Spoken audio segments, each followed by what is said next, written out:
Did you know that the words you speak and think are actually creating the life that you're living? Welcome back to the channel. I'm Chrissy Boyce with Mind Clarity Coaching, and today we're going to gain clarity around how the language we use, both in our thoughts and conversations, can either power us forward or hold us back. By the end of this video, you'll understand how your earliest experiences shape your beliefs, how those beliefs quietly influence your decisions, and some practical steps you can take right now to transform limiting thoughts into empowering beliefs that create the life you want to live. Let's begin by diving into our early years and learning how the beliefs that we carry are formed.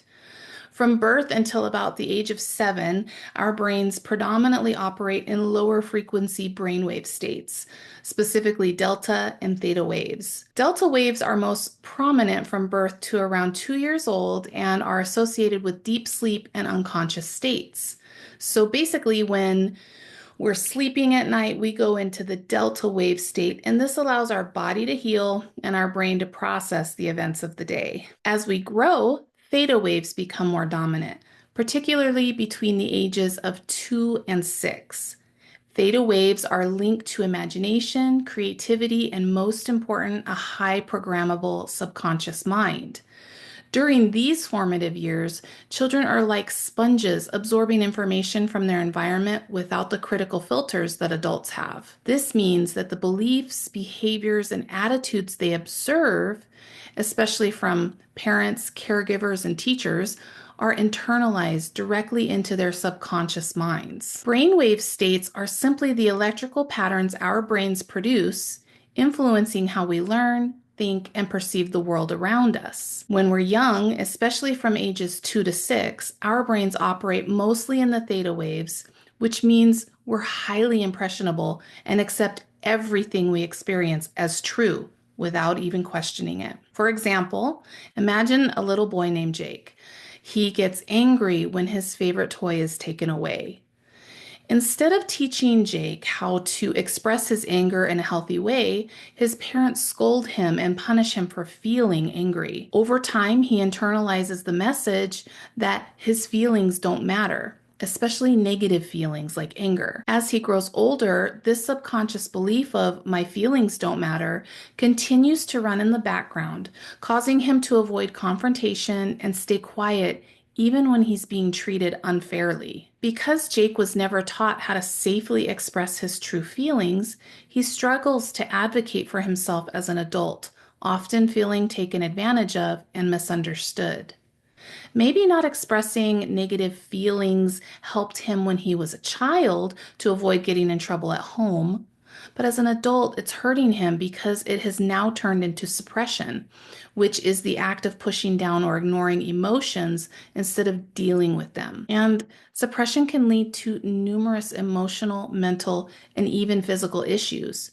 Over time, suppressed emotions can resurface as anxiety, depression, irritability, and low self-esteem. Physically, they can manifest as headaches, chronic pain, fatigue, or digestive issues because your body stores unresolved feelings as tension or stress. Suppression can damage relationships, making it harder to communicate openly or even trust others. The more someone suppresses emotions, the less connected they feel to themselves, often creating a pattern of self-doubt or confusion. Learning healthy ways to express and process emotions allows us to regain our emotional clarity, mental wellness, and overall health. Understanding these brainwave states and how our childhood beliefs form allows us to recognize and heal these limiting beliefs, empowering us to speak our truth and live more confidently as adults. As we mature, these early formed beliefs don't just disappear. They continue to operate beneath the surface, similar to an autopilot system in an airplane. Our subconscious mind controls a significant portion of our decisions, actions, emotions, and behaviors. Some estimates suggest as much as 95% of them. This means that many of our responses to situations are not the result of conscious thought, but are automatic reactions based on our ingrained beliefs. Think about it.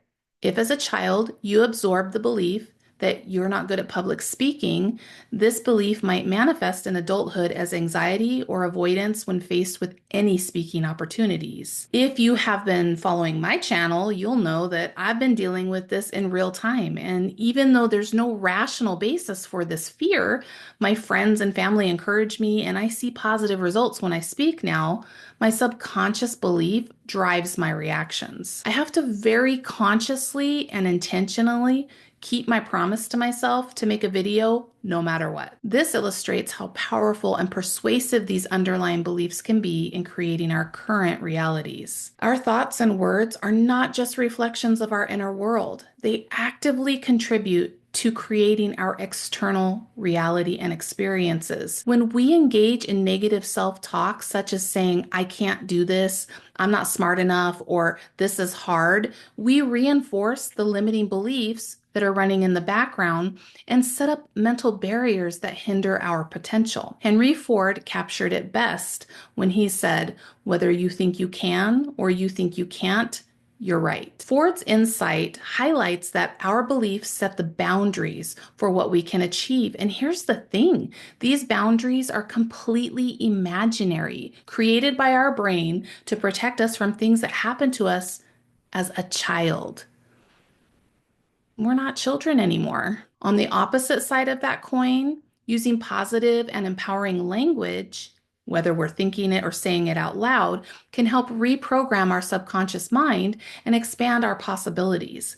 By consciously choosing affirming words and thoughts, we can begin to overwrite the negative scripts that have been running in the background since childhood. In the example of my fear of speaking, I tell myself all the time, I can do this.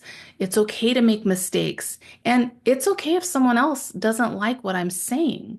Consistently repeating these empowering statements to myself helps me to feel, well, empowered. And because I feel empowered, I take chances and I actually do something, unlike before when I felt stuck and completely hopeless. The first step in transforming our lives is to become aware of the limiting beliefs that are operating beneath the surface. This requires mindfulness and self-reflection. Mindfulness is the practice of intentionally paying attention to the present moment without judgment. It means observing our thoughts, our emotions, and our physical sensations as they arise, rather than immediately reacting or trying to push them away. For example, instead of getting angry and reacting automatically, being mindful helps you to pause, notice your anger, and respond consciously by making a choice.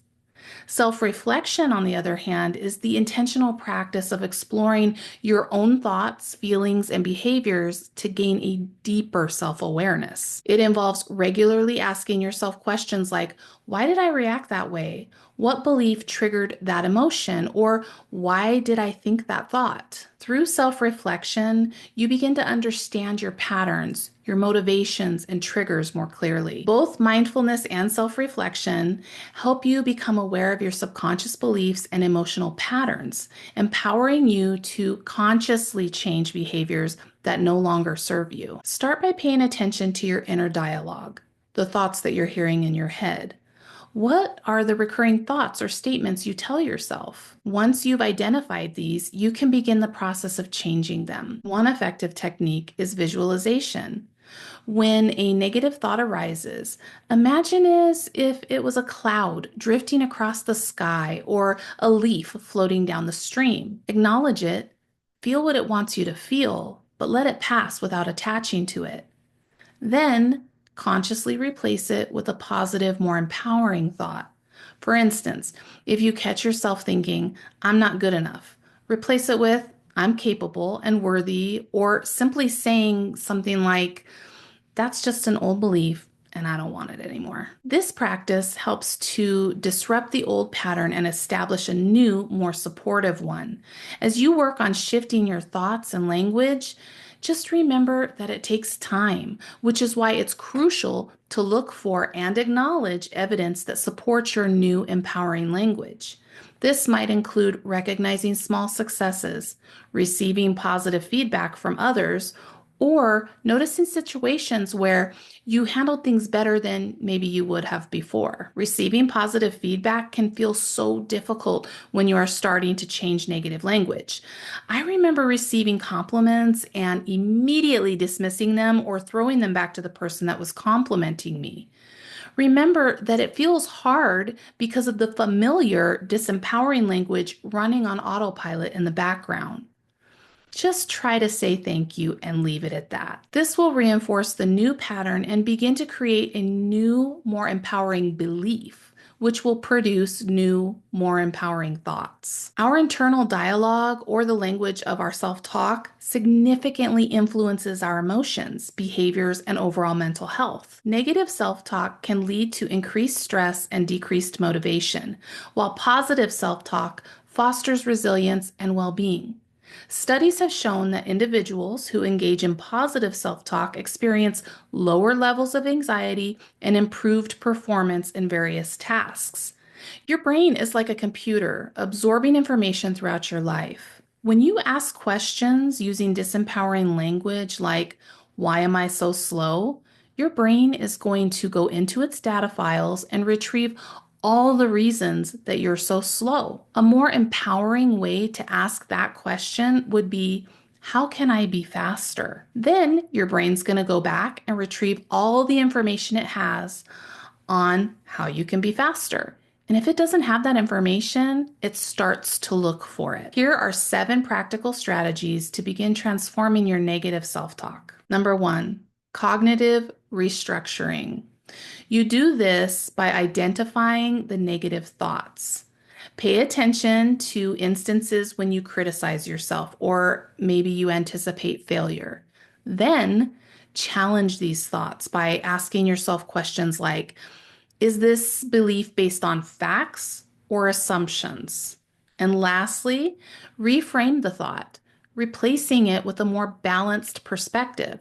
For example, change "I'll never succeed at this" to "I can learn and improve with practice." Number 2, practice gratitude. Consistently acknowledging what you're thankful for can shift focus from negative to positive aspects of your life. Gratitude is something that is cultivated, meaning you have to create it by looking for things to be grateful for, or most importantly, recognizing the thoughts in the head of why you are grateful and feeling the emotions that come up from those thoughts. If you never look for things to feel grateful for, you will never see the things you currently have to feel good about. Number 3, mindfulness and meditation. Engaging in mindfulness helps you observe your thoughts without judgment, allowing you to detach from negativity. Judgment is the worst, and it only brings shame. Feel what you need to feel without judging yourself or others. Meditation can enhance this practice by promoting a calm and focused mind. And meditation isn't about sitting and thinking nothing. It's about allowing your thoughts to pass through without attaching to them. The more you let your thoughts go, the better you get at clearing your head. You have to have the thoughts to let go of them in order to achieve this. So don't judge yourself by saying that you don't know how to meditate because you can't stop thinking the thoughts. Practice makes perfect. Just keep going and be consistent. Number 4, positive affirmations. Create affirmations that resonate with you, such as "I am capable" or "I deserve happiness."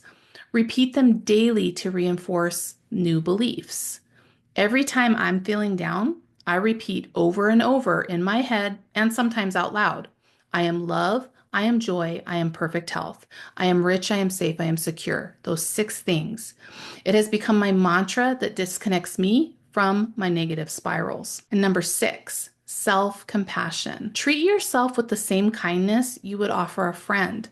Recognize that everyone makes mistakes and that these mistakes do not define your worth. When you start to judge yourself or others, I want you to imagine that you're holding a newborn baby in front of you. I want you to say all of the things that you are thinking and judging to that newborn baby. You can't do it. It's impossible. They're perfect. So if you can't say it to a newborn baby and genuinely mean it, don't say it to yourself or others. And number 7, journaling. Writing down your thoughts can help you identify patterns in your self-talk and provide insights into areas where you can implement positive change. It's a way of processing what you're thinking and feeling, and doing it on a regular basis helps you to regulate your emotions. Trash journaling is extremely helpful when you are needing to safely express anger. Just write out everything in your head, good or bad, whether it makes sense or it doesn't make sense. Just get it out. And when you're done, and you'll know when you're done because you'll have nothing else to write and you're going to feel deactivated, just delete it, shred it, rip it up, or safely burn it. Whatever you do, don't read it.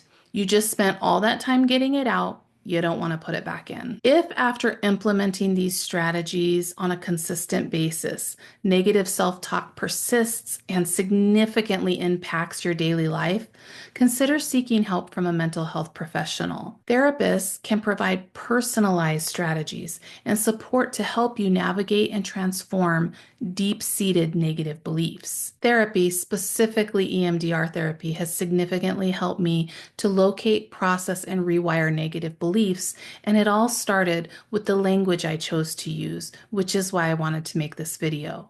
I encourage you to implement these strategies in your daily life.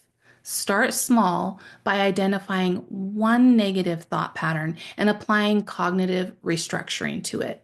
Remember, change takes time and consistent effort. Celebrate your progress no matter how minor it seems. By actively working to transform your self-talk's language, you're taking a significant step towards a more empowered and fulfilling life. Thank you for joining me. If you found clarity and feel this information was helpful, please like and subscribe or share this with someone you feel it may help.